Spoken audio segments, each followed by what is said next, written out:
ایران کے بادشاہ نے اپنے بیٹے کو پڑھانے کے لیے ایک استاد صاحب کا بندوبست کیا. استاد صاحب کو کہا کہ میرے بچے کو دین پڑھائیے، میں چاہتا ہوں کل اس نے عنان حکومت کو سنبھالنا ہے تو یہ دین سے آگاہ ہو جائے، اس کو کچھ سکھائیے، پڑھائیے. بہت نیک بزرگ بڑے درویش عالم پڑھانے لگے، اسباق مکمل ہو گئے، دین کے اسباق قرآن مجید پڑھایا، احادیث طیبہ کا درس دیا، اصول فقہ سے روشناس کرایا. جب بچے نے مکمل تعلیم حاصل کر لی اور آمین ہو گئی، دستار ہو گئی، فارغ ہو گئے، تو پھر ایک دن استاد صاحب نے کہا بیٹے کل تم نے ضرور آنا ہے، کچھ بات کرنی ہے. شہزادہ گیا ملنے استاد صاحب سے. استاد صاحب نے کنڈی لگا لی، ہاتھ میں درہ پکڑ لیا، مار مار کے پورے وجود کو زخمی کر دیا. کوئی غلطی نہیں، کوئی بات نہیں، مارا. اب بچہ آیا آ کے بادشاہ سلامت سے کہا کہ ابا جی سمجھ نہیں آئی، بڑا مارا ہے استاد. تو سیانے تھے نا بادشاہ، یہاں تو قاری صاحب روز کٹہرے میں کھڑے ہوتے ہیں، مولوی صاحب آپ نے میرے بچے کو کیوں مارا ہے؟ آپ 8,000 کے مولوی ہیں، میرا کئی کروڑ کا بچہ ہے، سویرے بدل لیں گے. خبردار آپ نے بچے کو ہاتھ لگایا، اپنی حیثیت میں رہے معاذ. جو قومیں استادوں کو کٹہروں میں کھڑا کرتی ہیں وہ ترقی نہیں کر پاتی. جو استادوں کو کٹہروں میں روز کھڑا کرتے ہیں. کہا ابا جی بڑا مارا ہے. تو والد بڑے سمجھدار تھے، کہنے لگے بیٹا استاد باپ ہوتا ہے، وہ زیادتی نہیں کرتا، کوئی بات ہوگی میں تیرے استاد کو کٹہرے میں نہیں بلاؤں گا. اماں سے بات کی، اماں کہنے لگی بیٹا میں تیرے باپ سے کیسے بات کروں، ڈرا تھا. وقت گزر گیا، 22 سال بیت گئے، 22 سال گزر گئے. بادشاہ کا انتقال ہوا، شہزادہ تخت پہ بیٹھا. پہلا حکم یہ دیا کہ میرے استاد کو بلاؤ. پہلا حکم. استاد جی بوڑھے ہو گئے تھے، چھڑی کے اوپر ٹیک لگا کے آئے اور بھویں سفید ہو کے جھک گئی تھیں. یوں آنکھ کھول کے بڑی مشکل سے دیکھا، کہنے لگے شہزادے حکم ہو. کب میں شہزادہ نہیں، اب میں بادشاہ بن گیا ہوں. استاد جی 22 سال بیت گئے، آپ نے مارا تھا، پر وہ درد چونکہ زیادتی کی تھی، میرا قصور کوئی نہیں تھا، تو نہ میری روح سے درد گیا ہے نہ میرے جسم سے گیا ہے. میں بے اختیار تھا، پوچھ نہیں سکتا تھا، آج با اختیار ہوا ہوں. سب سے پہلے پہلا حکم آپ کو دیا، بلایا ہے، بتائے کیوں مارا تھا، کیوں مجھے مارا تھا، میری زیادتی بتائے. تو استاد، بوڑھے استاد کی آنکھیں آنسوؤں سے بھر گئیں. کہنے لگے بیٹے بس آج کے دن کے لیے مارا تھا، یہ جو دن آ گیا نا میری زندگی میں اس لیے مارا تھا، یہ میں چاہتا تھا میری زندگی میں وقت ہے، آج کے بس میری مراد پوری ہو گئی. کہا صاحب کس لیے، مجھے بھی سمجھائیں. آپ فرمانے لگے کتنی دیر ہو گئی تجھے مار کھائے ہوئے، کتنا زمانہ بیت گیا. کہنے لگا 22 سال. فرمایا زخم بھولے تو نہیں، درد ختم تو نہیں ہوئی، تمہیں بات 1 منٹ کے لیے بھی تمہارے حافظے سے محو تو نہیں ہوئی. کہ استاد جی روز رات کو یاد آتی، روز خیال آتا تھا. استاد کہنے لگے بھائی تو بے اختیار تھا، پوچھ نہیں سکا، 22 سال تجھے یاد رہا، مجھے پتا تھا تو ایک دن حکمران بنے گا، میں نے تجھے اس لیے مارا تھا کہ بیٹے یاد رکھنا، کسی پہ ظلم نہ کرنا. اگر تجھے 22 سال تک یاد رہا ہے تو جس پر تو ظلم کرے گا اسے بھی قیامت تک یاد رہے گا. اور یہ یاد رکھنا تو آج با اختیار ہوا تو تو نے مجھے بلا لیا ہے، قیامت کے دن غریب با اختیار ہو جائیں گے، مظلوم با اختیار ہو جائیں گے. وہ با اختیار ہوں گے للہ الواحد القہار، رب کریم کی بارگاہ کے اندر ان کا اختیار ہوگا، اکیلے اللہ کی حکمرانی ہوگی. پھر وہ بلائیں گے بڑے بڑے کج کلا، دنیا میں جن کی پگڑیاں اونچی تھی وہ سر جھکائے کھڑے ہوں گے. دنیا میں جو ڈکٹیٹر بنتے تھے ان کی پشتیں لال ہوں گی، ان کو غدار لکھا جائے گا، قیامت تک نہیں بھولے گا. ظلم کرنا تو سوچ سمجھ کے کرنا، نہ کرنا جتنا تم سہ سکتے ہو، اتنی زیادتی کرنا جتنی قیامت میں تم برداشت کر سکتے ہو. میرے نبی کریم صلی اللہ علیہ وسلم نے فرمایا ظلم سے بچو، یہ قیامت کے اندھیروں میں سے ایک اندھیرا ہوگا. زندگی میں زیادتی نہ کریں. اگر تھوڑی دیر کے لیے کوئی چیز برداشت کر جائیں گے تو وہ فائدہ دے جائے گی، کچھ دیر کے لیے اگر سہ جائیں گے تو نفع مل جائے گا. سہنے کی کوشش کریں لیکن زیادتی نہ کریں. نظر کو، سوچ کو، ذہن کو پاک رکھیں. اور میرے بھائی زندگی پوری ظلم سے بچیں، زیادتی سے بچیں. امیر المومنین حضرت جناب سیدنا عمر فاروق رضی اللہ تعالیٰ عنہ رات گھر میں تھے تو رونے لگے، بڑی دیر تک روتے رہے. والدہ اٹھی تو صاحبزادے سے کہنے لگی پتہ کرو تمہارے باپ کو کیا مسئلہ ہے۔ شہزادے آئے، کہنے لگے امیر المومنین والد گرامی کیا ہوا؟ تو حضرت عمر فاروق کہنے لگے بیٹا اپنی اماں کو بلاؤ۔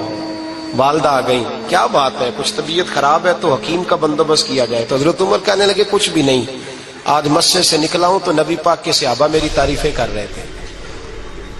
یہ حضرت فاروق اعظم کے وصال کے قریب کے دن ہے۔ تعریفیں تو حضرت یہ رونے کی بات ہے کہ خوش ہونے کی؟ آپ فرمانے لگے نہیں، سوچتا ہوں باہر تو میں اچھا رہا ہوں، پتہ نہیں گھر میں ہی کوئی زیادتی نہ ہو گئی ہو، پتہ نہیں تمہارے ساتھ بھی میرے معاملات ٹھیک تھے کہ نہیں، صحابہ تو تعریف کرتے ہیں، رو رہا ہوں تمہاری وجہ سے نہ الجھ جاؤں، بیوی ہی نہ کہے میرا حق ہی ادا نہیں کیا۔ یہ لفظ کہتے کہتے پہاڑ ہے یہ شخص، کیسر و کسرا کانپتے ہیں۔ حضرت عمر رو پڑے، بی بی سے کہنے لگے مجھے اللہ کی رضا کے لیے معاف نہیں کر دیتی؟ میرے اوپر بوجھ تھا امت کا، میں ساری رات مدینے کی گلیوں میں پھرتا تھا، دن سارا مسجد میں گزرتا تھا، میں تجھے وقت نہیں دے پایا، معاف نہیں کر دیتی؟ تو زوجہ کہنے لگی نہیں عمر، میں نے بھی زندگی میں اپنا کوئی سکھ چین نہیں دیکھا، کوئی چاؤ پورا نہیں کیا، میں کیسے معاف کر دوں؟ میں نہیں معاف کرتی۔ حضرت عمر زمین پہ بیٹھ گئے، رونے لگے، کہنے لگے چل معاف کر دے۔ کہنے لگی ایک وعدہ کرو، قیامت کے دن رب کریم کی بارگاہ میں میری سفارش کرو گے؟ اللہ کی بارگاہ میں عرض کرو گے کہ اللہ اچھی تھی، مجھے کپڑے دھو کے دیتی تھی، روٹی پکا کے دیتی تھی، میری عزت کی محافظ تھی؟ جناب عمر کہنے لگے تیرے ساتھ وعدہ ہے، رب اپنے فضل سے عمر کو جنت دے گا تو عمر تجھے جنت میں ساتھ لے کر کے جائے گا، تیرے ساتھ وعدہ ہے۔ یہ بھائی جن کے دلوں میں احساس تھا کہ ہم سے کوئی زیادتی نہ ہو جائے کسی جگہ، وہ تو یہاں تک معاملہ کرتے تھے، یہاں تک ان کا خیال رہتا تھا۔ عزیزو، ایک تو نظر میں حیا پیدا کریں، والدین کی بہت بڑی ذمہ داری ہے۔ لاکھوں بچے مرضی کی شادیاں کر رہے ہیں، ہزاروں گھر اجڑ رہے ہیں، یہ وہ والا زہر ہے جو ہر گھر میں تیزی سے پھیلتا چلا جا رہا ہے۔ پہلے ہم کہتے تھے کہ بچہ باہر نہ نکلے، اب کہتے ہیں اللہ کہیں موبائل لے کے تنہا نہ بیٹھ جائے، کہیں تنہا نہ بیٹھ جائے، کیا بنے گا اس کا اگر یہ گندگی اور یہ ایسا نشہ ہے جو اجاڑ کے رکھ دیتا ہے انسان کی توانائیوں کو۔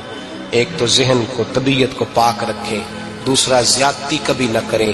یہ دو سبق اگر امت کو یاد ہو جائیں تو پھر معاشرہ بڑی تیزی سے اصلاح پذیر ہوگا۔ نہ دیکھو دنیا کیا کہتی ہے، یہ دیکھا کرو رسول اللہ کیا کہتے ہیں۔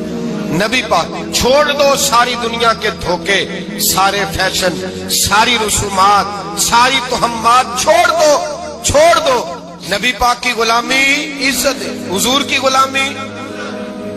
یار بندہ بالکل بے عمل ہو نا، بالکل، تو میری طرح داڑھی رکھ کے پگڑی باندھ کے بس میں بھی چڑھ جائے تو کئی لوگ سیٹیں خالی کر دیتے ہیں، کہتے ہیں بزرگوں یہاں آ جائیں، حضرت جی یہاں آ جائیں، تو پھر عزت کس چیز کی ہوئی؟ سنت مصطفیٰ کی ہوئی نا، پھر عزت نبی پاک کی سنت کی ہوئی نا، وقار کی ہوئی نا۔ ایک صاحب، ایک بچے نے داڑھی رکھ لی تو مجھے آ کے کہنے لگے حضرت جی لوگ بڑے بڑے لقب دینے لگے ہیں۔ میں نے کہا کیا؟ کوئی کہتا ہے حضرت صاحب، کوئی کہتا ہے قاری صاحب، کوئی کہتا ہے حافظ صاحب، کوئی کہتا ہے علامہ صاحب۔ تو میں نے کہا تیری موج نہیں بن گئی؟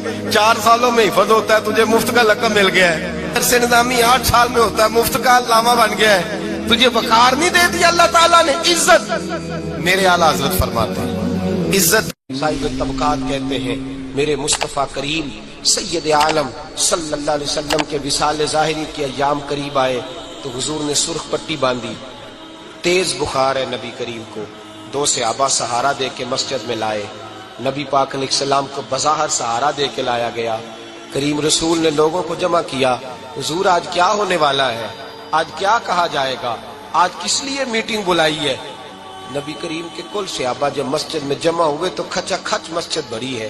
وصال ظاہری سے چند یوم پہلے کی بات، نبی پاک نے فرمایا آج تمہیں کوئی جہاد کی ترغیب نہیں دینی، آج کوئی نیا پیغام نہیں دینا، آج تمہیں بتانا ہے کہ رب نے اپنے بندے کو اختیار دیا ہے، چاہے تو دنیا میں رہے، چاہے تو اس کی بارگاہ میں حاضر ہو جائے۔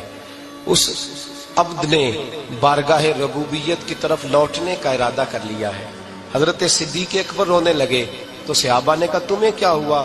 کہنے لگے سمجھ نہیں رہے، کسی کی بات نہیں کر رہے، نبی پاک تو اپنی بات فرما رہے ہیں، اس نے جانے کا ارادہ کر لیا۔ سنیے میرے بھائی، محبوب پاک نے فرمایا بھائی کسی شخص کو میری طرف سے کوئی تکلیف پہنچی ہو تو بدلہ لے سکتا ہے، بدلہ لے سکتا ہے، کسی کو تکلیف پہنچی ہو۔ صحابہ پھوٹ کے رونے لگے، محبوبہ کرم ہی کرم ہوا ہے،